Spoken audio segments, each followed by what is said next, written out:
Good evening all of you. मैं अभिषेक पचौरी आप सभी का स्वागत करता हूं नारायणा के इस अमेजिंग प्लेटफॉर्म पे।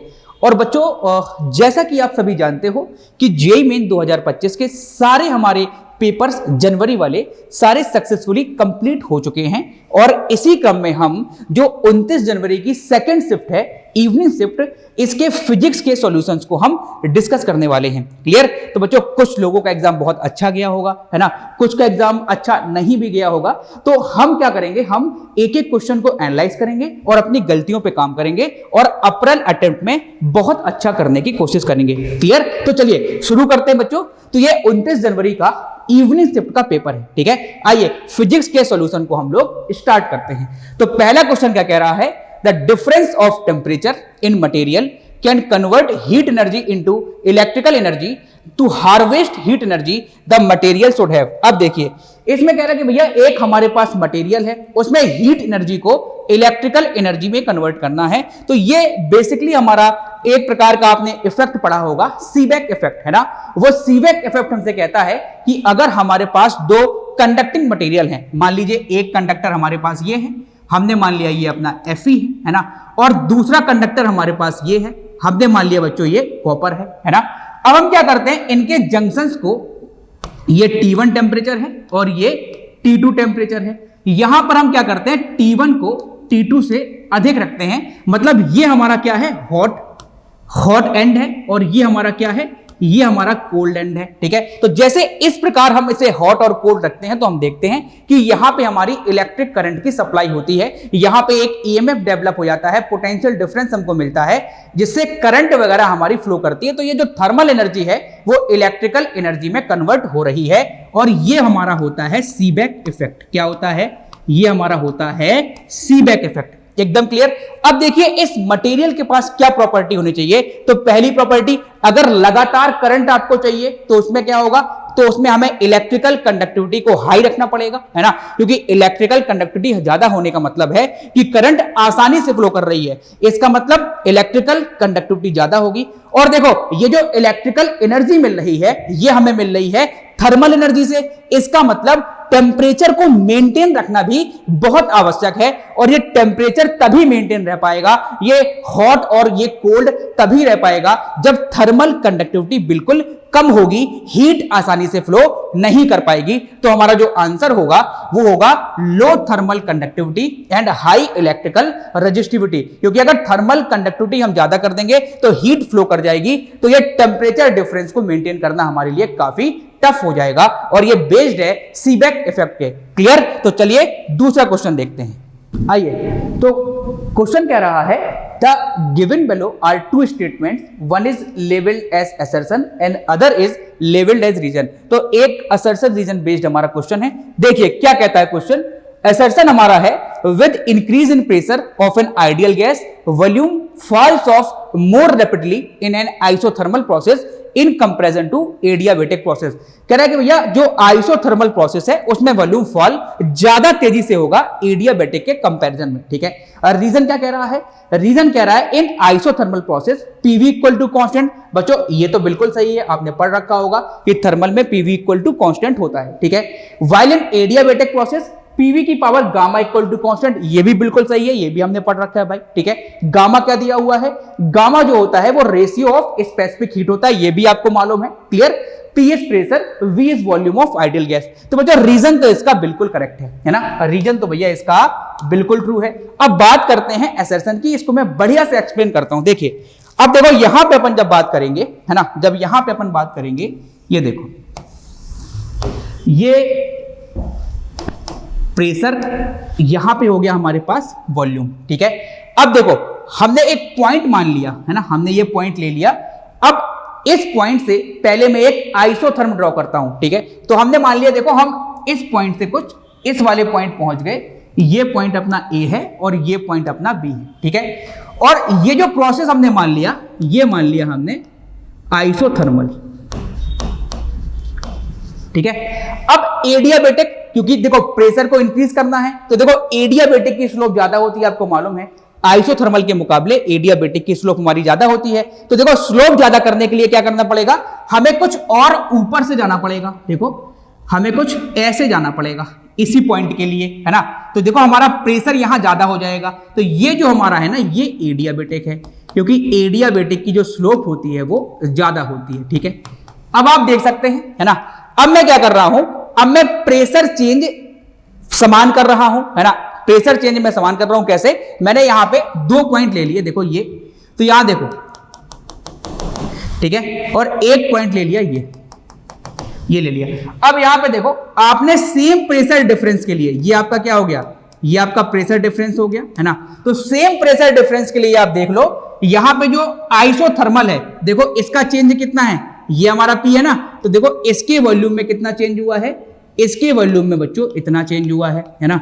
ये चेंज इन वॉल्यूम किसका है, ये है आइसोथर्मल का, किसका है, आइसोथर्मल का, एकदम क्लियर। लेकिन अगर मैं एडियाबेटिक की बात करता हूं, देखो इसका पॉइंट यहां पर है ना, इसका पॉइंट यहां पर है, तो ये देखो ये हमारा क्या है, ये पॉइंट 1 हो गया और ये हमारा इनिशियल पॉइंट। तो देखो एडियाबेटिक का वॉल्यूम चेंज केवल इतना है, तो ये किसका वॉल्यूम चेंज है, ये एडियाबेटिक का वॉल्यूम चेंज है।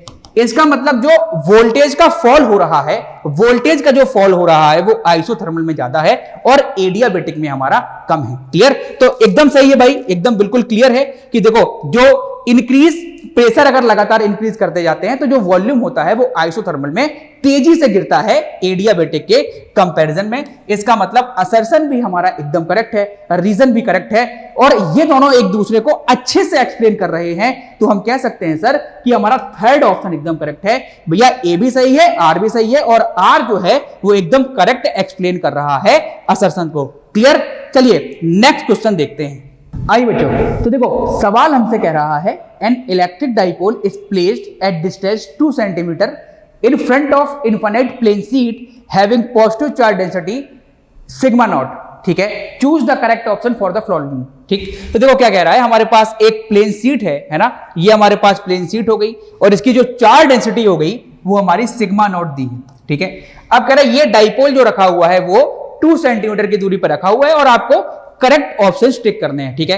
तो देखो बच्चों आप सभी लोग जानते हो, है ना, आप सभी लोग जानते हो कि अगर हमारी कोई एक इनफाइनाइट शीट होती है, ठीक है, अगर हमारी कोई एक इनफाइनाइट शीट होती है ना, और इसकी अगर चार्ज डेंसिटी हमारी क्या है, चार्ज डेंसिटी अगर सिग्मा है, ठीक, ये शीट मोटी शीट है, अंदर की ओर ये शीट है, आप समझ पा रहे होंगे, ये एक प्लेन शीट है ना। अब प्लेन शीट है तो हम जानते हैं कि जो इसकी इलेक्ट्रिक फील्ड होती है, जो इसकी इलेक्ट्रिक फील्ड होती है वो होती है sigma upon 2 epsilon not into n cap. अब देखो जो सिग्मा हमारा है वो भी कांस्टेंट है और 2 भी कांस्टेंट है और एप्सिलॉन नॉट भी कांस्टेंट है। इसका मतलब जो प्लेन शीट हमारी है वो एक कांस्टेंट इलेक्ट्रिक फील्ड को प्रोड्यूस करती है। इसका मतलब इसके आसपास के सारे रीजन में, देखो इसके आसपास के सारे रीजन में क्या होगा, सारे रीजन में हमारी जो इलेक्ट्रिक फील्ड होगी एक कांस्टेंट इलेक्ट्रिक फील्ड प्रोड्यूस हो जाएगी, ठीक है। अब देखिए, अब जैसे डाइपोल को आप रखते हो, ठीक है, जैसे डाइपोल को आप यहां पे रखोगे, ये माइनस क्यू चार्ज है और ये हमारा प्लस क्यू चार्ज है, ठीक है। अब देखो हमने एक यहां पे डाइपोल रख दिया। अब देखो अगर ई हमारी कांस्टेंट है, हम जानते हैं कि जो ई हमारी है, ई हमारी क्या है, ये तो यूनिफॉर्म है या फिर कांस्टेंट है, इसको हमने ये लिख दिया भाई, ये कांस्टेंट है, देखो आप मैग्नीट्यूड भी कांस्टेंट है और इसकी डायरेक्शन भी कांस्टेंट है, ठीक है। अब देखो माइनस क्यू में फोर्स कहां लगता है, अपोजिट टू इलेक्ट्रिक फील्ड, तो ये हो जाएगा क्यू इंटू ई, ठीक है। और प्लस क्यू में कहां लगेगा, इन डायरेक्शन ऑफ इलेक्ट्रिक फील्ड, इसमें भी क्यू ई हो जाएगा। तो यहां पे हम देखते हैं भाई जो नेट फोर्स है वो हमारा 0 के बराबर है ना। दो equal and opposite force act कर रहे हैं, कैंसिल कर देंगे। अगर मैं टॉर्क की बात करता हूं, यहां देखिए टॉर्क क्या होता है, टॉर्क होता है P क्रॉस ई। P क्या होता है, इलेक्ट्रिक डाइपोल मोमेंट, और इलेक्ट्रिक डाइपोल मोमेंट की जो दिशा होती है या डायरेक्शन होती है वो नेगेटिव से पॉजिटिव चार्ज की तरफ होती है। इसका मतलब जो इलेक्ट्रिक डाइपोल मोमेंट होगा वो कुछ इस प्रकार होगा।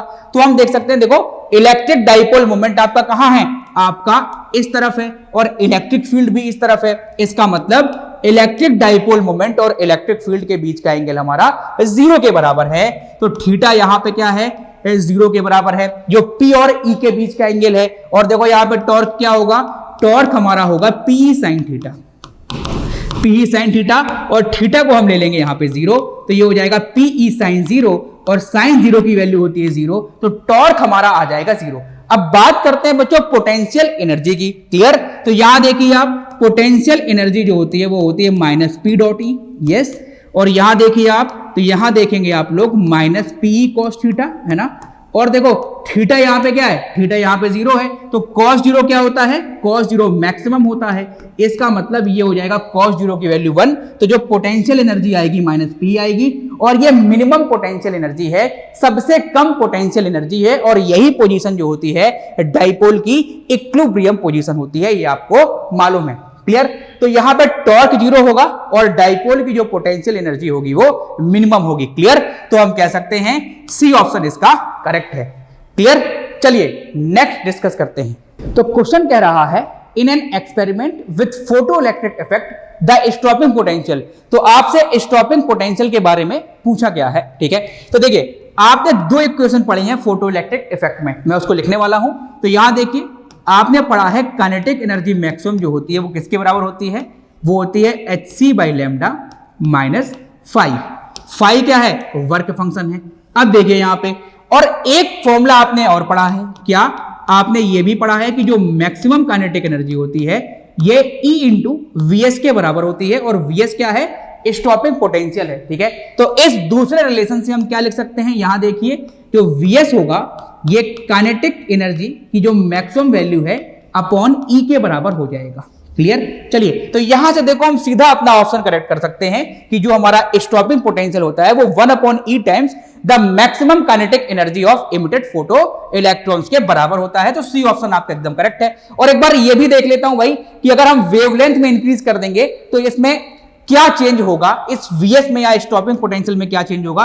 तो यहां पे देखो, यहां पे रख दो काइनेटिक एनर्जी मैक्सिमम की जगह ईवीएस, तो यहां देखो hc by lambda minus five, तो यहां पे जो वीएस होगा वो क्या होगा, hc upon lambda into E minus five upon ई। ठीक है, अब जो जैसे आप यहां पे लैम्डा को इंक्रीज करोगे, देखो यहां लैम्डा आप बढ़ाओगे, लैम्डा बढ़ेगा तो ये टर्म हमारा घटेगा, जब ये टर्म घटेगा तो आपका जो वीएस है, तो वीएस है जो लैम्डा बढ़ेगा तो ऑटोमेटिकली जो होगा वीएस वो डिक्रीज करेगा। और देखो ये हमारा क्या है, ये हमारा पहला ऑप्शन गलत हो गया क्योंकि इसमें तो ये इंक्रीज करा रहा है। क्लियर। और इंटेंसिटी से हमारा स्टॉपिंग पोटेंशियल जो होता है वो इंडिपेंडेंट होता है, इंटेंसिटी का उसका कोई फर्क नहीं पड़ता। तो हम कह सकते हैं थर्ड ऑप्शन हमारा एकदम करेक्ट है। क्लियर। चलिए नेक्स्ट डिस्कस करते हैं। क्वेश्चन देखते हैं। ये कह रहा है कि भाई a point charge causes an electric flux of -2 into 10 की पावर 4 न्यूटन मीटर स्क्वायर पर कूलम। ठीक है, आपको इलेक्ट्रिक फ्लक्स दिया हुआ है। ठीक है, to pass through a spherical Gaussian surface of 8 centimetre radius centred at the charge, the value of point charge is. देखिए आपके पास एक पॉइंट चार्ज है, ठीक है, ये क्यू है। हमने क्या कर दिया, इसको सेंटर मानते हुए एक स्फेरिकल सरफेस ड्रॉ कर दिया है, और स्फेरिकल सरफेस की जो रेडियस आपको गिवन है वो 8 सेंटीमीटर गिवन है। क्लियर। चलिए अब कह रहा है कि इलेक्ट्रिक फ्लक्स आपको गिवन है और Q की वैल्यू आपको निकालनी है। आप जानते हैं कि अगर किसी भी क्लोज सरफेस के अंदर चार्ज अगर हमने इनक्लोज करके रखा हुआ है तो जो नेट फ्लक्स होता है इस सरफेस से, वो नेट फ्लक्स जो होता है वो हमारा ये हमारा Q inside upon epsilon not के बराबर होता है। और इस थ्योरम को हम क्या बोलते हैं, इस थ्योरम को हम गॉस थ्योरम बोलते हैं। क्लियर। चलिए तो यहां देखिए, अब सबसे पहले देखिए, आप देखो फाई आपका नेगेटिव है, मतलब फाई मतलब जो इलेक्ट्रिक फ्लक्स आपका नेगेटिव है, इसका मतलब आप ये समझ गए होंगे कि ये पॉइंट चार्ज भी नेगेटिव होगा, सीधी सी बात है। ठीक है, चलिए तो वैल्यूज पुट कर देते हैं। ये है -2 इंटू 10 की power 4 equal to Q inside, ये Q की वैल्यू निकालनी है, और एप्सिलॉन नॉट की वैल्यू आप सभी को पता है, और पता भी नहीं है तो ये आपको गिवन है। ठीक है, तो ये हमारी 8.85 इंटू 10 की पावर -12। क्लियर। तो यहां से जब आप Q निकालेंगे तो Q निकालने के बाद आपका जो आंसर आएगा वो -17.7 इंटू 10 की पावर -8 कूलम के बराबर आएगा। तो आप यहां से सॉल्व करके देखेंगे कि आपका ए ऑप्शन एकदम करेक्ट है। क्लियर। और देखो पॉजिटिव वाले तो अपने आप कैंसिल हो जाएंगे, पॉजिटिव आंसर तो हो ही नहीं सकता क्योंकि फ्लक्स नेगेटिव है, तो चार्ज भी आपका नेगेटिव ही होगा। क्लियर। तो ए ऑप्शन बच्चों आपका एकदम करेक्ट होगा। क्लियर। चलिए नेक्स्ट देखते हैं। आइए, क्वेश्चन कह रहा है a polyatomic molecule Cv equal to 3R। देखिए आपको Cv की वैल्यू गिवन है, यस, और आपको Cp की वैल्यू गिवन है। ठीक है, while R is gas constant, आप सभी जानते हैं। ठीक है, goes from face point A आपको ए पॉइंट दिया हुआ है, बी पॉइंट दिया हुआ है और सी पॉइंट भी दिया हुआ है। आपको ए पॉइंट का प्रेशर वॉल्यूम दिया हुआ है, बी पॉइंट का प्रेशर और वॉल्यूम दिया हुआ है ना, सी पॉइंट का प्रेशर और वॉल्यूम भी दिया हुआ है। क्लियर? अब कह रहा है A to B is an adiabatic process. तो देखिए यहां पे हमसे कह रहा है कि जो ए से बी है ये जो प्रोसेस है ना ये एडियाबेटिक है। यहां लिख देता हूं मैं आपके लिए, ये एडियाबेटिक है। ठीक है, अब बच्चों एडियाबेटिक में आप सभी जानते हो, एडियाबेटिक में आप सभी जानते हैं भाई, एडियाबेटिक प्रोसेस में आप सभी लोग जानते हो कि जो एक्सचेंज ऑफ हीट होती है वो 0 के बराबर होती है ना, ये एडियाबेटिक के लिए आप जानते हैं। ठीक है, अब कह रहा है बी टू सी, जो हमारा बी से सी वाला है, देखिए यहां पे ये पॉइंट आपका बी है और ये पॉइंट सी है, ये आपका आइसोथर्मल है। यस, तो ये बी से सी जो है ये तो आपका ए बी हो गया। ठीक है, अब जो आपका बीसी प्रोसेस है, बीसी प्रोसेस है, ये आपका है आइसोथर्मल प्रोसेस। क्या है? Isothermal process. ठीक है, तो हमने ये एनालाइज कर लिया और इस आइसोथर्म का जो टेम्परेचर है वो 450 केल्विन दिया है। ठीक है, तो इस आइसोथर्म का टेम्परेचर जो है हमने मेंशन कर दिया 450 केल्विन है। ठीक है, अब कह रहा है the net heat absorbed per unit mole by the system. कह रहा है ये सिस्टम जो है ये पर यूनिट मोल कितनी हीट एनर्जी को एब्जॉर्ब करेगा।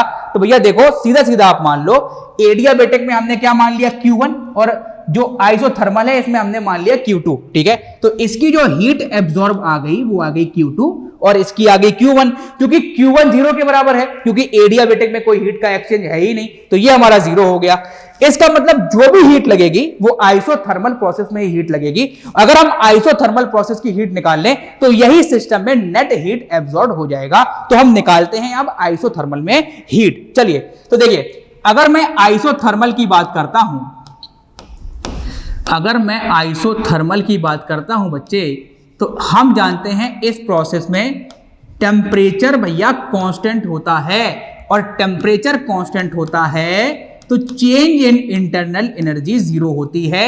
अगर कोई टेम्परेचर चेंज नहीं है तो सिस्टम की इंटरनल एनर्जी चेंज नहीं होगी। NCV/dt, अगर T 0 है तो dt 0 होगा, मतलब T कांस्टेंट है तो dt 0 होगा, मतलब इंटरनल एनर्जी तो 0 होने वाली है। इसका मतलब अगर मैं फर्स्ट लॉ ऑफ थर्मोडायनेमिक्स को लगाता हूं Q = W + du, तो भैया आइसोथर्मल के केस में du 0 हो जाएगा, तो Q हमारा किसके बराबर आएगा? W के बराबर आएगा। और देखो वर्क का फॉर्मूला हमको मालूम है भाई, है ना, वर्क का फॉर्मूला हमको मालूम है।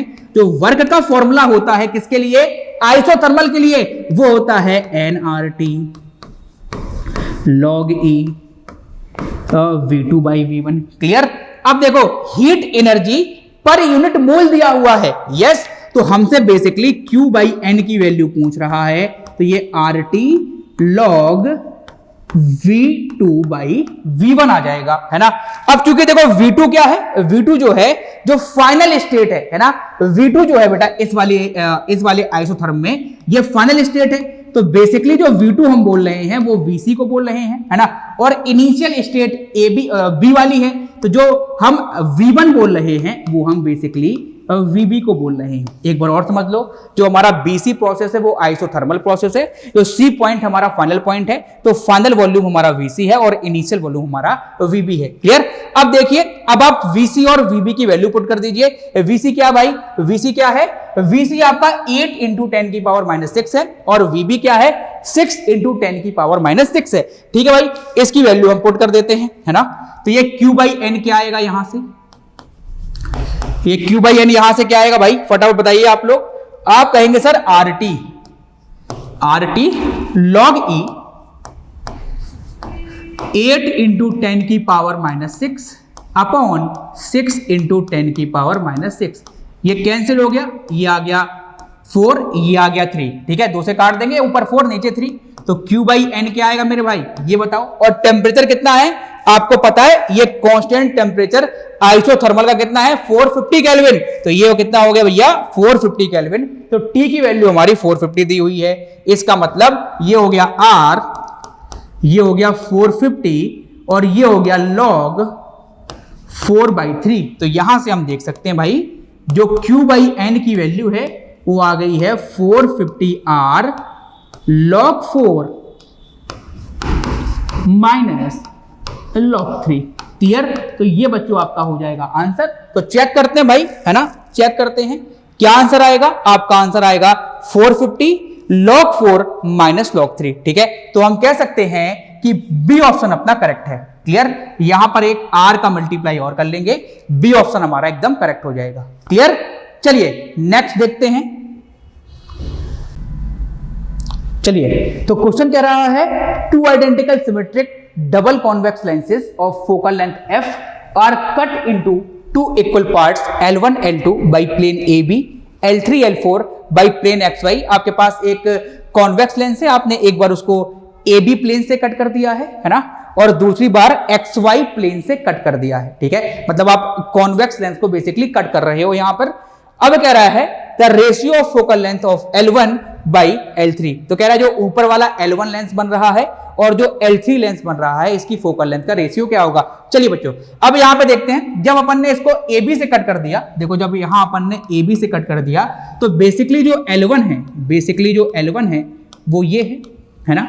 अब देखिए, अगर कॉन्वेक्स लेंस मेरे पास है, डबल कॉन्वेक्स लेंस मेरे पास है, यहां देखिए आप लोग, डबल कॉन्वेक्स लेंस अगर मेरे पास है, इसकी रेडियस है R और इसकी रेडियस भी है R। ठीक है, अब देखिए यहां पे इसकी जो फोकल लेंथ होती है कैसे लिखते हैं हम लोग, 1/f equal to n-1, n हमारा रिफ्रैक्टिव इंडेक्स है, 1/r1 -1/r2। इसको ध्यान से समझिएगा, ये लेंस मेकर फॉर्मूला होता है। ठीक है, देखो लाइट अगर हमारी यहां से इंसिडेंट होती है, ठीक है, तो लाइट की दिशा में हमें सारी डिस्टेंसेस पॉजिटिव लेनी होती हैं और लाइट के अपोजिट हमें डिस्टेंसेस नेगेटिव लेनी होती है। तो देखिए लाइट आपकी, हमने मान लिया कि ये राइट साइड आ रही है, तो राइट की देखो ये जो रेडियस को मीजर करोगे, देखो ये सेंटर है और ये रेडियस है, तो इसको जो मीजर आप करोगे ना, इसको मीजर करोगे तो आपको पॉजिटिव लेना पड़ेगा। ठीक है, और R2 को मीजर करोगे तो आपको नेगेटिव लेना पड़ेगा। देखो यहां की जो डिस्टेंस होगी वो पॉजिटिव होगी और यहां की जो डिस्टेंस होगी वो नेगेटिव होगी, क्योंकि R2 लेने में आपको लेंस के अपोजिट जाना पड़ रहा है। ठीक है, तो इसका मतलब क्या होगा, इसका मतलब सर ये हो जाएगा 1/f, ये n-1, ये हो जाएगा 1/r।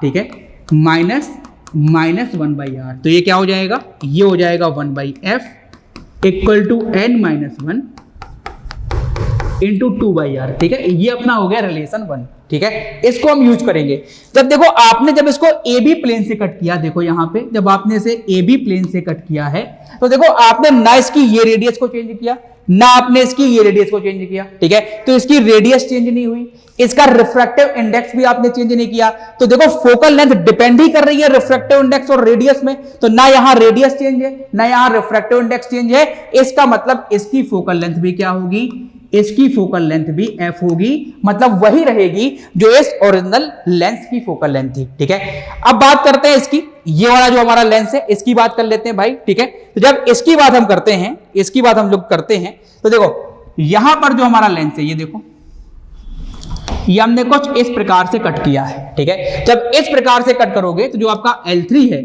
आपका जो L3 है वो ये बन जाएगा, क्योंकि देखो ये प्लेन सरफेस है, इसकी रेडियस इन्फिनिटी हो जाएगी और ये रेडियस हमारी क्या हो जाएगी, R हो जाएगी। एकदम क्लियर। ठीक है, लाइट बटा ऐसे मैं भेज रहा हूं। ठीक है, फिर देखो इसकी फोकल लेंथ कैसे लिखेंगे, 1/f', क्योंकि रिफ्रैक्टिव इंडेक्स हमने चेंज नहीं किया। ठीक है, तो ये हो जाएगा n-1। क्लियर, और 1/r1 -1/r2। ठीक है, अब देखो ये प्लेन सरफेस है, R2 की वैल्यू इन्फिनिटी है, यहां देखो ये R2 हमारा है वो इन्फिनिटी है, इसका मतलब ये इन्फिनिटी है, ये कट गया। क्लियर, 1/∞ 0 होता है और 1/f' क्या हो जाएगा, ये हो जाएगा n-1 1/। अब देखो इसकी रेडियस जब पोल से मेजर करेंगे तो देखो लाइट की तरफ जा रहे हैं, मतलब इसे पॉजिटिव लेना पड़ेगा, इसका मतलब ये हो जाएगा +r। ठीक है, तो ये हो जाएगा 1/f' इक्वल टू n-1/r। अब यहां से देखिए, यहां देखिए n-1/r की वैल्यू क्या है, 1/2f है। यहां से चेक करिए भाई, n-1/r की वैल्यू क्या है, चेक करो, n-1/r 1/2f वैल्यू है इसकी वैल्यू है 1/2f। क्लियर, चलिए तो ये वैल्यू हमारी हो जाएगी 1/2f। तो जो f' होगा वो क्या आएगा, f' जो L3 का निकलेगा वो निकलेगा हमारा 2f। क्लियर, ये निकलेगा हमारा 2f। तो हमें फोकल लेंथ का रेशियो निकालना था L1 और L3 का। तो L1 की फोकल लेंथ जो आई है वो f आई है, मतलब अगर मैं आपसे कहूं फोकल लेंथ ऑफ L1 हमारी कितनी है, f के ही बराबर है, ठीक है, और फोकल लेंथ ऑफ L3 जो है वो 2f के बराबर है। और जैसे ही हम इसका रेशियो लेंगे, बच्चों, तो ये जो हमारा रेशियो आने वाला है वो 1:2 का रेशियो आने वाला है। क्लियर? तो इस सवाल को हम लेंस मेकर फॉर्मूले से आसानी से समझ सकते हैं, ठीक है। ये आपका लेंस L3 था और ये आपका लेंस L4 था। क्लियर? तो बच्चों इसका जो आंसर होगा वो 1:2 होगा। क्लियर? चलिए नेक्स्ट डिस्कस करते हैं। चलिए क्वेश्चन कह रहा है a plane electromagnetic wave propagates along +x direction, मतलब हमारे पास एक इलेक्ट्रोमैग्नेटिक वेव है वो +x एक्सिस में मूव कर रही है, ठीक है। तो मैं दिखा देता हूं, मैंने मान लिया कि जो मेरी EM वेव है वो x में मूव कर रही है, ठीक है। The components of electric field E and magnetic field, मतलब इलेक्ट्रिक फील्ड और magnetic field B, electric field E और मैग्नेटिक फील्ड B, वेक्टर्स जो है वो हमारे कार्टेशियन फ्रेम में कहां होंगे, मतलब ये हमसे पूछ रहा है कि इलेक्ट्रिक फील्ड मैग्नेटिक फील्ड किस डायरेक्शन में होगी, मतलब कौन x में होगा और कौन y में होगा। क्लियर? चलिए अब देखिए यहां पे हम जानते हैं, ये इलेक्ट्रोमैग्नेटिक वेव में हम जानते हैं कि भैया जो इलेक्ट्रिक फील्ड, मैग्नेटिक फील्ड और जो वेव प्रोपोगेशन होता है, ठीक है, या जो वेव की दिशा होती है मूव करने की, ठीक है, वो क्या होती है, परपेंडिकुलर टू ईच अदर, ठीक है। ये हम जानते हैं भाई, ये हम जानते हैं ना भाई, परपेंडिकुलर टू ईच अदर, ये एक दूसरे के परपेंडिकुलर होते हैं भाई, ठीक है सर। जब एक दूसरे के परपेंडिकुलर होंगे इसका मतलब अगर वेव x में मूव कर रही है तो इलेक्ट्रिक फील्ड x में नहीं होगी और ना मैग्नेटिक फील्ड x में होगी, ठीक है, क्योंकि तीनों हमारे एक दूसरे के परपेंडिकुलर हैं।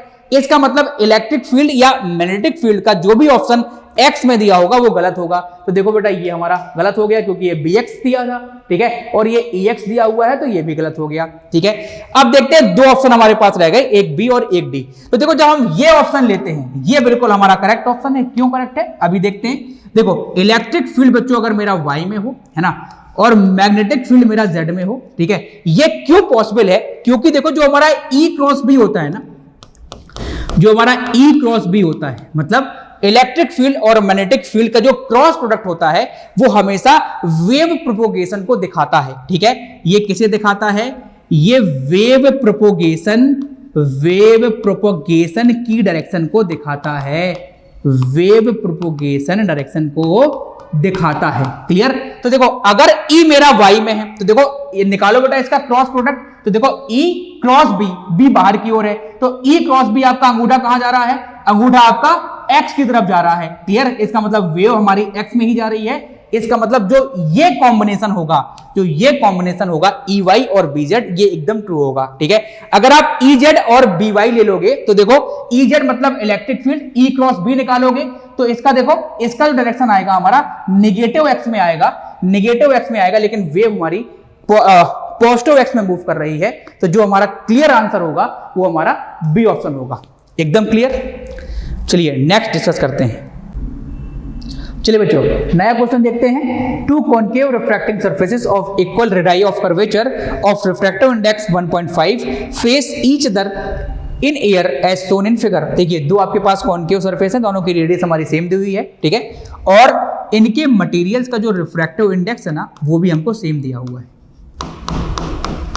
ठीक है, बढ़िया। अब कह रहा है O is placed midway between P and B, P और B पॉइंट के बीच में हमने अपने O को रख दिया है, ये हमारा ऑब्जेक्ट है, ठीक है।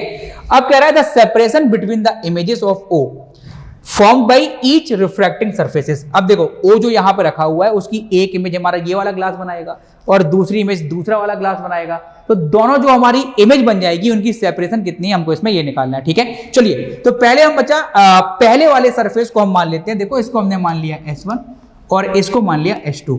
अब पहले वाले सरफेस से हम रिफ्रैक्शन देखते हैं, ठीक है। तो S1 के लिए हम कर्व सरफेस से रिफ्रैक्शन वाला फॉर्मूला लगाते हैं। तो ये फॉर्मूला क्या होता है, N2/V minus N1/U equal to N2 minus N1/R, ठीक है। अब देखिए यहाँ पे सबसे पहले आपको ये मालूम है कि देखो ऑब्जेक्ट जो है, ठीक है, लाइट बेटा वहां से निकलेगी, है ना, कुछ इस प्रकार से मूव करेगी। लाइट की दिशा में सारी चीजें पॉजिटिव रखते हैं और उसके अपोजिट सारी चीजें निगेटिव रखते हैं, ठीक है। अगर मैं u की बात करूं तो देखो ऑब्जेक्ट की सरफेस से डिस्टेंस कितनी हो जाएगी, ये हो जाएगा r/2 ना होके ये -r/2 होगा, क्योंकि देखो u को मेजर करने के लिए पोल से हमें लेफ्ट आना पड़ेगा और राइट हमारी राइट में जा रही है, तो लाइट के अपोजिट है, तो देखो ये -r होगा। इसकी रेडियस की बात करते हैं, इसकी रेडियस को मेजर करने के लिए पोल से लेफ्ट में आना पड़ेगा जो लाइट के अपोजिट दिशा है, इसका मतलब रेडियस भी इसका -r होगा, जो इसका रेडियस ऑफ कर्वेचर है वहां हमें -r का यूज करना पड़ेगा, ठीक है। चलिए तो देखते हैं इसको, n2/v माइनस ईयर है तो ये 1/u 1.5 -1 और यहाँ पे -r, ठीक है। ये हो जाएगा 1.5/v माइनस ये हो जाएगा u की वैल्यू -r/2, ये हो जाएगा 0.5/r निगेटिव में, क्लियर। तो ये 1.5/v मतलब 3/2v, ठीक है, plus 2/r equal to -1/2r -1/2r, और इसे सॉल्व करते हैं हम लोग तो ये हो जाएगा -1/2r -2/r, क्लियर। एलसीएम लेते हैं, एलसीएम इसका आएगा 2r और ये हो जाएगा -1 और ये हो जाएगा -4, तो -5/2r, क्लियर। 2 से 2 हो जाएगा कैंसिल, तो ये कितना आ जाएगा, ये आ जाएगा v की वैल्यू -3r/5, तो जो पहली इमेज बनेगी वो -0.6r पे बनेगी, मतलब r/2 के आगे बनेगी। माइनस क्या दिखा रहा है, माइनस दिखा रहा है कि लाइट के अपोजिट बनेगी, इसका मतलब लाइट के अपोजिट मतलब लेफ्ट में बन रही है और 0.6r पे बन रही है, मतलब ये कुछ हमारी पोजीशन होगी I1, क्लियर। चलिए अब दूसरे वाले सरफेस से रिफ्रैक्शन देखते हैं, ठीक है। अब हम बात करते हैं सरफेस H2 की, ठीक।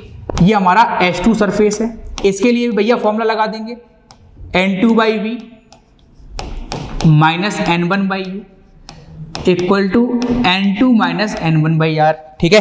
अब देखो इसके लिए क्या होगा भाई, इसके लिए क्या होगा, इसके लिए ऑब्जेक्ट ये है तो लाइट कुछ बेटा इस प्रकार मूव करेगी, मतलब लेफ्ट की सारी डिस्टेंसेस पॉजिटिव होंगी और इसके अपोजिट मतलब राइट की चीजें सारी हमारी निगेटिव होंगी, क्लियर।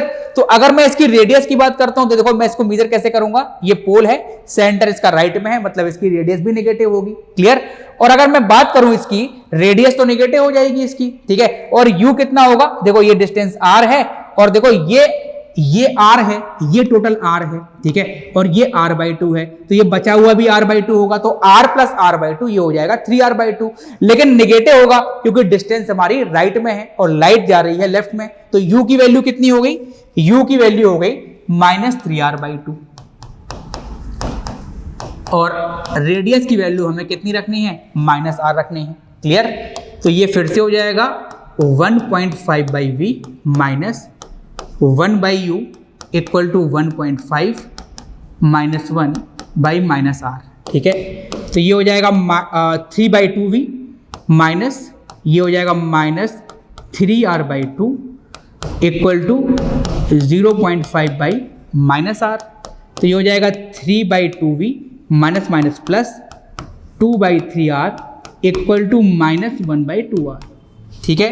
तो ये हो जाएगा 3/2v equal to -1/2r minus 2/3r, clear.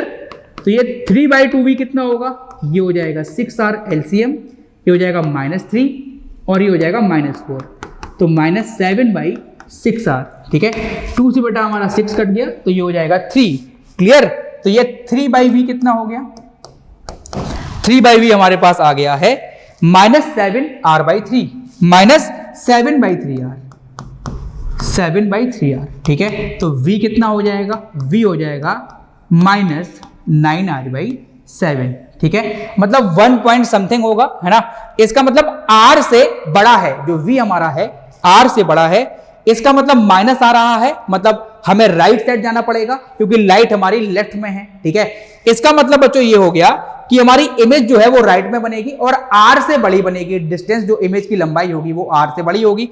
इसका मतलब हमने मान लिया ये कुछ यहां I2 बन गया, ठीक है। अब देखो हमें I1 I2 निकालना है, ये डिस्टेंस हमको मालूम है ये कितना है, ये है 9r/7, ठीक है। और I1 से ये डिस्टेंस हमें पता है कितना 0.6r, और I1 I2 हमने मान लिया बेटा x, तीनों को जोड़ दो 9r/7 और x और 0.6r को ऐड कर दो, ये 2r के बराबर हो जाएगा क्योंकि ये भी r है और ये भी r है। इसका मतलब 9r/7 plus x plus 0.6r equal to ये हो जाएगा 2r के बराबर। एक बार और देख लेते हैं इसको, देखो यहां पे देखो ये 9r/7, ये x और ये 0.6r, ये टोटल r और r 2r के बराबर हो जाएगा। एकदम क्लियर। चलिए तो ये देखो यहां से जब आप इसे सॉल्व करोगे तो जो x की वैल्यू आएगी वो 0.114r के इक्वल आएगी। क्लियर। तो यहां से हम कह सकते हैं बच्चों बी ऑप्शन आपका करेक्ट होगा। क्लियर। चलिए नया सवाल देखते हैं। Correct, two bodies A and B of equal mass are suspended from two massless springs of spring constant K1 and K2 respectively. ठीक है, मतलब हमारे पास स्प्रिंग्स है, स्प्रिंग कांस्टेंट हमें K1 और K2 दिया हुआ है। ठीक है, और दो इक्वल मास हमारे m मास हमने मान लिया, इसको सस्पेंड किया हुआ है। Correct, a body oscillate vertically such that their amplitude are equal, the ratio of maximum velocity of A to maximum velocity of B। ठीक है, देखें यहां पे आप जानते हैं भाई, आप एक चीज जानते हैं, अगर मैं स्प्रिंग से अगर मैं इस बॉडी को, मान लो ये m मास की बॉडी, अगर मैं स्प्रिंग से इसको लटका रखा हूं तो क्या होगा। तो हम जानते हैं, देखो भाई कुछ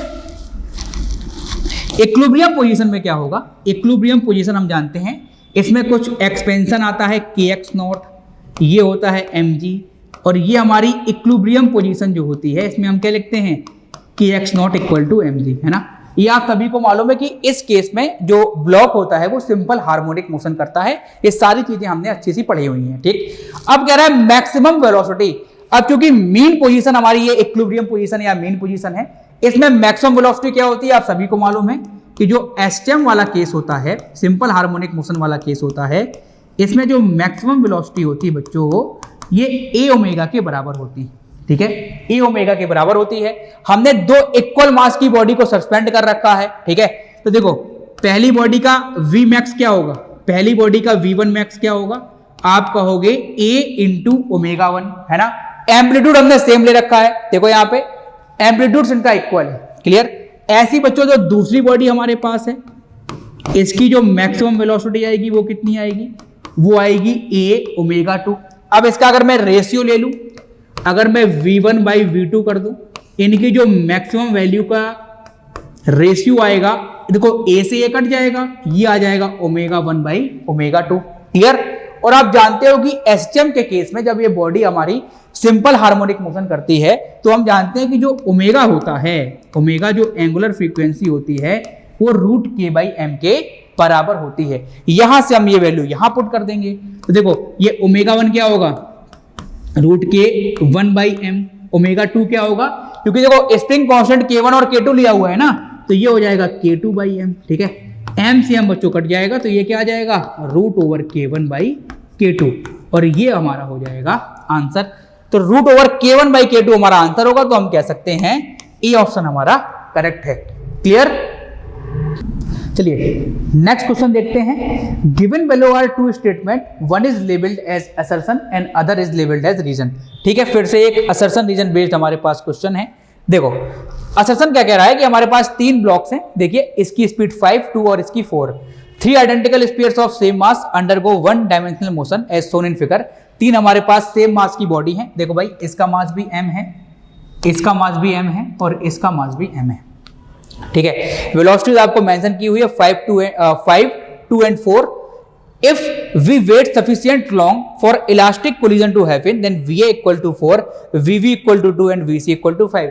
कह रहा है कि अगर हम काफी देर वेट करें और यहाँ पे इलास्टिक कोलिजन हो तो फाइनल स्पीड इनकी ये होगी। ठीक है भाई, और रीजन देखते हैं। रीजन कह रहा है in elastic collision between two identical masses, चूंकि हमारे आइडेंटिकल मास है ना, two object exchange their velocity. बेटा ये रीजन हमारा बिल्कुल ट्रू है। और रीजन हमारा बिल्कुल ट्रू है, ठीक है। और ये चीज आई थिंक हम लोग जब कोलिजन वगैरह पढ़ते हैं तो याद भी रखते हैं कि अगर हमारे पास इलास्टिक कोलिजन हो रहा है और मासेस हमारे पास सेम है, मतलब दोनों बॉडीज का मास m है, तो वो हमारे मासेस क्या करते हैं, अपनी वेलोसिटी का इंटरचेंज कर लेते हैं। तो रीजन तो भैया हमारा बिल्कुल करेक्ट है। क्लियर। अब बेटा ये कॉन्सेप्ट लगा के हम देखते हैं असर्शन क्या करेक्ट है। देखिए तो क्या है, हमारा पहली बॉडी m मास की है, ये m मास, ये दूसरी बॉडी भी m मास और ये तीसरी बॉडी भी m मास, ठीक है। चलिए 5, 2 और 4, इसकी वेलोसिटी है 5 मीटर पर सेकेंड, ठीक है। दूसरे वाले की है 2 और तीसरे वाले की है 4, ये 2 मीटर पर सेकेंड और ये हो जाएगा 4 मीटर पर सेकेंड, ठीक है। बच्चों पहले हम कोलिजन करते हैं किसका, ए और बी का करते हैं, ठीक है। ए और बी का कोलिजन करते हैं। देखो जब ए और बी का कोलिजन करोगे तो कोलिजन के बाद क्या होगा, जब ये इसमें टकराएगा तो अपनी वेलोसिटीज को इंटरचेंज करेगा, मतलब बी की वेलोसिटी ए को मिलेगी और ए की वेलोसिटी बी को मिलेगी। इसका मतलब जो बी होगा वो ए की वेलोसिटी से मूव करेगा, मतलब ये हमारा 5 मीटर पर सेकंड होगा, ठीक है। और जो ए होगा वो बी की वेलोसिटी से मूव करेगा, मतलब ये आगे की तरफ 2 मीटर पर सेकंड से मूव करेगा, ठीक है। अब देखो ये बी वाला जो हमारा पार्टिकल होगा या मास होगा, ये हमारा कोलिजन करेगा सी से। क्यों? क्योंकि देखो ये 5 से मूव कर रहा है, ये 4 से मूव कर रहा है, मतलब कोलाइड करेगा ही करेगा। अब चूंकि जब बी और सी का कोलिजन होगा, तो बी और सी का कोलिजन होगा तो बी को वेलोसिटी मिलेगी सी की मतलब आगे की तरफ इसको 4 मिल जाएगी, आगे की तरफ इसको 4 मिल जाएगी। और सी जो होगा, सी को वेलोसिटी मिलेगी बी की, बी चूंकि आगे की तरफ 5 से मूव कर रहा है तो सी क्या होगा, आगे की तरफ 5 से मूव करेगा। तो जो फाइनल कंडीशन होगी, फाइनली क्या हमें देखने को मिलेगा, फाइनल हमें क्या देखने को मिलेगा, जो ए वाली बॉडी है भैया, जो ए वाली बॉडी है वो तो 2 से मूव कर रही है, क्लियर। जो बी वाली बॉडी है वो हमारी अब 4 से मूव कर रही है, वो हमारी 4 से मूव कर रही है। जो सी वाली बॉडी है वो 5 से मूव कर रही है, यस ये 5 से मूव कर रही है। चलिए चेक करते हैं। अब देखो ये हमारा कितना दिया हुआ है, 5, 2 और 4। फाइनली क्या है, वी ए देखो 4 दिया है इन्होंने और वी बी 2 दिया है और वी सी 5 दिया है। चेक कर लेते हैं, वी ए की वैल्यू 4 है ना, वी ए कितना आ रहा है अपना, वी ए कितना आ रहा है, 2 आ रहा है, ठीक है। इसका मतलब ये गलत हो गया, ठीक है। और चेक कर लो भाई, और चेक कर लो आप लोग, देखो यहाँ पे वीबी इनका 2 आ रहा है, ठीक है, हमारा वीबी 4 आ रहा है, ठीक है। वीसी देखो इनका 5 आ रहा है, ठीक है, और हमारा कितना आ रहा है, 5 आ रहा है। मतलब ए और बी की वेलोसिटी इन्होंने गलत दे रखी है। तो हम क्या कहते हैं, हम कहते हैं भैया असर्शन जो होगा हमारा गलत होगा, मतलब असर्शन हमारा जो हमारा है इनकरेक्ट है और रीजन हमारा एकदम ट्रू है। तो हम कह सकते हैं कि 4th ऑप्शन हमारा एकदम करेक्ट है कि भैया ए फॉल्स है और हमारा ट्रू है। क्लियर। चलिए क्वेश्चन देखते हैं। कह रहा है a sand dropper drops sand of mass M T on a conveyor belt at rate proportional to square root of speed v of the belt, ठीक है। तो कह रहे हैं हमारे पास एक कन्वेयर बेल्ट है भाई, देखो एक हमारे पास कुछ इस प्रकार की बेल्ट है, ठीक है, कन्वेयर बेल्ट है और कन्वेयर बेल्ट में हम सैंड को ड्रॉप कर रहे हैं, ठीक है। इस प्रकार से देखो ये हमारी सैंड हम ड्रॉप कर रहे हैं, ठीक है। ये हम क्या कर रहे हैं, ये हम सैंड को ड्रॉप कर रहे हैं, ठीक है। अब ये कह रहा है कि जो सैंड को ड्रॉप कर रहे हैं, जो उसका मास है ना, मास के चेंज होने का रेट दिया हुआ है, यस, जो इसका dm/dt है, जो dm/dt है वो √v हमारा दिया हुआ है। v क्या है, v हमारा जो है वो बेल्ट की स्पीड है, ठीक है। if p is the power delivered to run the belt at constant speed then which of the following is true। देखिए यार यहां पे क्या होगा, पहले ध्यान से समझिए। जैसे देखो ये हमारा कन्वेयर बेल्ट हमारा आगे की तरफ मूव कर रहा है, हमने मान लिया v वेलोसिटी से, ठीक है। जैसे आप इसमें सैंड ड्रॉप करोगे तो देखो क्या होगा, जैसे सैंड इसके ऊपर गिरेगी, जैसे मैंने मान लिया कि सैंड यहां पे इकट्ठी हो जाएगी, सैंड यहां पे इकट्ठी हो जाएगी, तो देखो ये बेल्ट जो है ना, ये सैंड पे फोर्स आगे लगाएगा क्योंकि इसका फ्लोर मूव कर रहा है, ठीक है। और जो सैंड होगा वो इस बेल्ट पे फोर्स पीछे लगाएगा। जब बेल्ट पे फोर्स पीछे लगेगा, जब बेल्ट पे फोर्स पीछे लगेगा तो आपको इसमें एक कांस्टेंट पावर देना पड़ेगा, तभी ये v कांस्टेंट स्पीड से मूव कर पाएगी, नहीं तो ये जो फोर्स है ना इसकी वेलोसिटी को कम कर देगा। तो इसे हम वेरिएबल मास सिस्टम से करके देखते हैं, क्योंकि हम जानते हैं कि ये सैंड के कारण हमें इस बॉडी में पीछे की तरफ एक थ्रस्ट फोर्स मिल रहा है, ठीक है। पीछे की तरफ क्या मिल रहा है भाई, थ्रस्ट फोर्स मिल रहा है, ठीक है। तो उतना ही फोर्स अगर हम आगे लगा दें तो क्या होगा, भैया ये कांस्टेंट स्पीड से मूव कर जाएगी। एकदम क्लियर। तो बेटा इस वाले केसेस में जहां पे मास सिस्टम का वेरी करता है, उन केसेस को हम थ्रस्ट फोर्स के कॉन्सेप्ट से करते हैं। क्लियर। और थ्रस्ट फोर्स होता क्या है, थ्रस्ट फोर्स क्या होता है भाई, ये v रिलेटिव Tm/dt, ये आपको बेटा पता होगा थ्रस्ट फोर्स। अब देखिए यहां पे, अब देखो जो सेंड बच्चों है, सेंड जो है बेटा, अगर ग्राउंड से कोई आदमी देखेगा, सेंड बेटा वर्टिकली कर रही है। और जो वीआर क्या होता है, वीआर हमारा होता है वेलोसिटी ऑफ मास, जो मास सिस्टम पे ऐड हो रहा है या सिस्टम से हट रहा है, उसकी वेलोसिटी इसके रिस्पेक्ट में, किसके रिस्पेक्ट में, जिस सिस्टम में वो जुड़ने जा रही है, ठीक है। तो अगर मैं बेल्ट के रिस्पेक्ट में देखूंगा, बेल्ट के रिस्पेक्ट में देखूंगा तो मुझे लगेगा ये सेंड जो है वो v स्पीड से पीछे जा रही है, ठीक है, v स्पीड से पीछे जा रही है। तो ये हो जाएगा v और ये हो जाएगा dm/dt, क्योंकि dm/dt आपको दिया हुआ है, ये प्रोपोर्शनल हमारे रूट v के है। तो यहां से हम dm/dt को लिख सकते हैं, यहां से हम dm/dt को लिख सकते हैं k रूट v। क्लियर। तो ये हो जाएगा v into k root v, तो ये हो जाएगा k इंटू v की पावर 3/2। अगर मैं इतना ही थ्रस्ट फोर्स क्या कर दूं, ये थ्रस्ट फोर्स इस जो कन्वेयर बेल्ट है इसको पीछे की ओर मिल रहा है, अगर इतना ही फोर्स मैं आगे लगा दूं तो ये बेल्ट कांस्टेंट स्पीड से मूव कर जाएगी। तो पावर कितना देना पड़ेगा, पावर देना पड़ेगा फोर्स इनटू वेलोसिटी। क्लियर। और देखो फोर्स हमें कहां लगाना पड़ेगा, वेलोसिटी की डायरेक्शन में लगाना पड़ेगा, तभी क्या होगा, वो कांस्टेंट स्पीड से मूव कर पाएगी। तो एंगल 0 हो जाएगा। तो सिंपल जो पावर हमारा होगा वो F इंटू वी के बराबर हो जाएगी। पावर हमारा देखो F कितना है, K इंटू वी की पावर 3/2 इंटू वी, ठीक है।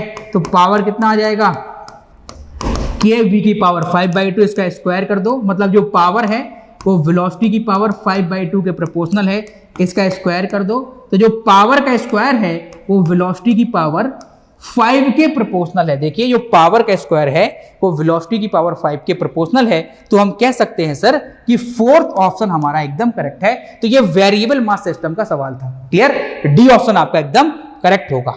ओके, नेक्स्ट क्वेश्चन देखते हैं। ये कह रहा है कि एक convex lens made of glass, refractive index 1.5, has focal length 24 centimetre in air, when it is totally immersed in water, refractive index 1.33, its focal length changes to। देखिए भाई यहां पर आपको क्या करना है, आपके पास एक कॉन्वेक्स लेंस है, ठीक है, हमने ये कॉन्वेक्स लेंस मान लिया, ठीक है। कह रहा भैया इसका रिफ्रैक्टिव इंडेक्स 1.5 है, इसका रिफ्रैक्टिव इंडेक्स हमारा 1.5 है, फोकल लेंथ इसकी 24 सेंटीमीटर है, फोकल लेंथ इसकी 24 सेंटीमीटर है, ठीक है, एयर में। When it is totally immersed in water, then focal length इसकी निकालनी है, ठीक है। चलिए कोई बात नहीं, चलो हम क्या करते हैं, इसकी पहली रेडियस r1 और दूसरी रेडियस r2 मानते हैं, और हम जानते हैं by lens maker formula 1/f equal to n minus 1, 1/r1 minus 1/r2। Simple सा फॉर्मूला है, ठीक है। तो ये 1/f, f क्या है, ये हमारा 24 है, 1/24, n की वैल्यू कितनी है 1.5, तो 1.5 माइनस 1, इसको बेटा आप ऐसे ही रखे रहो, 1/r1 माइनस 1/r2, इसको ऐसे ही रखे रहो आप, कोई दिक्कत नहीं है। 1/24, ये क्या हो जाएगा 0.5, 0.5 मतलब 1/2, तो ये हो जाएगा 1/r1 माइनस 1/r2। क्लियर। तो यहां से बेटा ये कितना आ गया, ये आ जाएगा 1/12 equal to 1/r1 minus 1/r2। ये हमारी हो गई इक्वेशन नंबर 1। क्लियर। ये इक्वेशन नंबर 1 हो गई हमारी, ठीक है। अब देखो हमने क्या किया, अब ध्यान से समझिएगा। अब हमने किया इस कॉन्वेक्स लेंस को हमने वाटर में इमर्स कर दिया, ठीक है। जब वाटर में इमर्स करेंगे, यहां देखेंगे, जब वाटर में इमर्स कर देंगे तो देखो इसका रिफ्लेक्टिव इंडेक्स तो 1.5 है और वाटर का जो है वो 1.33 है। इस 1.33 को आप लिख लो 4/3। क्लियर। 4/3 मतलब 1.33 हो गया हमारा वो, ठीक। अब इसकी निकालते हैं फोकल लेंथ भाई, इसकी फोकल लेंथ निकालते तो ये हो जाएगा 1/f डैश। अब यहाँ पे जो हमने n यूज किया था, अब ये n यूज नहीं कर पाएंगे, यहाँ पे रिलेटिव n का यूज होगा। रिलेटिव n का मतलब क्या हुआ, reflective index of glass with respect to water use करना पड़ेगा आपको। इसका मतलब reflective index of glass with respect to water, मतलब n glass upon n water minus 1, और ये आ जाएगा 1/R1 माइनस 1/R2। क्लियर? तो ये हो जाएगा 1/F dash equal to glass का रिफ्रैक्टिव इंडेक्स 3/2 है, वाटर का 4/3 है, ये हो जाएगा -1। ठीक है, और 1/R1 माइनस 1/R2 कितना है? यहां से देखो ये 1/12 के बराबर है। तो फ्रॉम इक्वेशन 1, ये हमने from equation 1/R1 minus 1/R2 की वैल्यू 1/12 के बराबर रख दी है यहां पर। तो ये क्या होगा? ये होगा भाई 1/F डैश, ये क्या होगा? 9/8 माइनस 1, और ये हो जाएगा इंटू 1/12। तो ये हो जाएगा 1/F dash equal to 9/8 minus 1, मतलब 1/8 इंटू 1/12। तो यहां से हम देखते हैं जो F डैश होती है ना, वो 96 सेंटीमीटर आ जाएगी। क्या आ जाएगी भाई? 96 सेंटीमीटर। तो हम कह सकते हैं बी ऑप्शन आपका एकदम करेक्ट है। क्लियर? नेक्स्ट क्वेश्चन देखते हैं बच्चों। एक capacitor C1 6 microfarad is charge to a potential difference of 5 volt using 5 volt battery. ठीक है, इस C1 को हमने एक बैटरी से चार्ज कर दिया है 5 वोल्ट की बैटरी से। The battery is removed and another capacitor 12 microfarad is inserted in place of battery. अब कह रहा है बैटरी को हटा दिया गया है और दूसरा अनचार्ज कैपेसिटर को जोड़ दिया गया है। ठीक है, अब कह रहा है when the switch S is closed, charge flows between the capacitors for some time until equilibrium condition is reached। अब हम जानते हैं जैसे हम S को हम जोड़ेंगे, जैसे हम क्या करेंगे, जैसे स्विच को अगर हम जोड़ देंगे तो क्या होगा? यहां देखो ये चार्ज था, मतलब इसके पास कोई ना कोई हमारे पास पोटेंशियल था। ठीक है, जैसे जोड़ोगे तो ये चार्ज फ्लो होगा हमारा हाई पोटेंशियल से लो पोटेंशियल। ठीक है, और तब तक चार्ज फ्लो होता रहेगा जब तक कि हमारी इक्विलिब्रियम कंडीशन ना आ जाए, जब तक कि C1 और C2 के बीच में कॉमन पोटेंशियल डिफरेंस ना आ जाए। मतलब ये जो कैपेसिटर है वो भी हमारा सेम पोटेंशियल पे होगा और ये हमारा जो कैपेसिटर है वो भी सेम पोटेंशियल पे होगा, क्योंकि चार्ज तब तक फ्लो करेगा जब तक दोनों बॉडीज का पोटेंशियल सेम ना हो जाए। एकदम क्लियर? तो इक्विलिब्रियम कंडीशन में हम क्या निकालेंगे? कॉमन पोटेंशियल निकालेंगे। ठीक है, तो देखिए यहां पे, तो देखो आपको निकालना क्या है? निकालना आपको है what are the charges Q1 and Q2 capacitors when equilibrium and condition is reached. तो इक्विलिब्रियम में इस पे चार्ज कितना है और C2 पे चार्ज कितना है, ये आपको कैलकुलेट करना है। चलिए, तो देखो C1 आपको कितना दिया हुआ है? C1 आपका 6 माइक्रोफैरड है। C2 कितना है? C2 आपका 12 माइक्रोफैरड है। ठीक है बेटा, C1 को आपने चार्ज किससे किया है? 5 वोल्ट से, तो V1 की वैल्यू हमारी 5 वोल्ट हो गई। ठीक है, C2 बेटा अनचार्ज है, तो इनिशियली बेटा आपने इसको पोटेंशियल कितना दिया है? 0 वोल्ट, क्योंकि ये अनचार्ज है। ठीक है, फाइनली जब इक्विलिब्रियम कंडीशन अचीव होगी तो दोनों के अक्रॉस पोटेंशियल हमारा सेम होगा। जब पोटेंशियल सेम होगा तो उस केस में हम कॉमन पोटेंशियल निकालते हैं। इसका सीधा फॉर्मूला होता है C1V1 plus C2V2 upon C1 plus C2। ठीक है, तो यहां से अपन देखते हैं कि C1 की वैल्यू कितनी है? C1 की वैल्यू हमारी 6 है और वोल्टेज हमारा 5 है, C2 12 है, वोल्टेज 0 है, और ये हो जाएगा 6 प्लस 12, तो ये आ जाएगा हमारा 30/18, तो ये हो जाएगा 5/3 वोल्ट। क्लियर? तो कॉमन पोटेंशियल जो C1 और C2 के अक्रॉस आ गया वो 5/3 वोल्ट आ गया। क्लियर? चलिए अब देखिए, अब हमें निकालना है कि इनके अंदर चार्जेस कितने कितने हैं। तो देखो C1 ये हमारा है 6 माइक्रोफैरड। क्लियर? और C2 जो हमारा है वो है 12 माइक्रोफैरड। ठीक है, अब देखो हमें बेटा कॉमन पोटेंशियल पता ही है ना, ये पोटेंशियल हमको पता है 5/3 वोल्ट। तो बेटा यहां पे जो Q1 चार्ज होगा, मतलब जो C1 के अक्रॉस हमें चार्ज मिलेगा वो क्या होगा? Q = C भी हम जानते हैं, तो ये क्या हो जाएगा?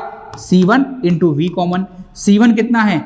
C1 है 6 माइक्रोफैरड और ये हो जाएगा 5/3 वोल्ट, तो ये कितना हो जाएगा? ये हो जाएगा 10 माइक्रोकूलम। ठीक है, Q1 हमारा आ गया 10 माइक्रोकूलम। और इसी प्रकार बेटा हम Q2 निकालते हैं, तो Q2 कितना हो गया? ये हो जाएगा C2 × V कॉमन। ठीक है, तो ये Q2 कितना हो गया? C2 हमारा है 12 माइक्रोफैरड। क्लियर? और V कॉमन कितना है? ये है 5/3 वोल्ट। ठीक है, तो ये कितना आ गया भाई? ये हमारा आ गया Q2 = 20 माइक्रोकूलम। क्लियर? तो यहां से बच्चों हम देख सकते हैं कि 10 और 20 हमारा आंसर आ रहा है। तो देख सकते हैं हम लोग Q1 हमारा 10 माइक्रोकूलम है और Q2 हमारा 20 माइक्रोकूलम है। तो सी ऑप्शन आपका एकदम करेक्ट है। क्लियर?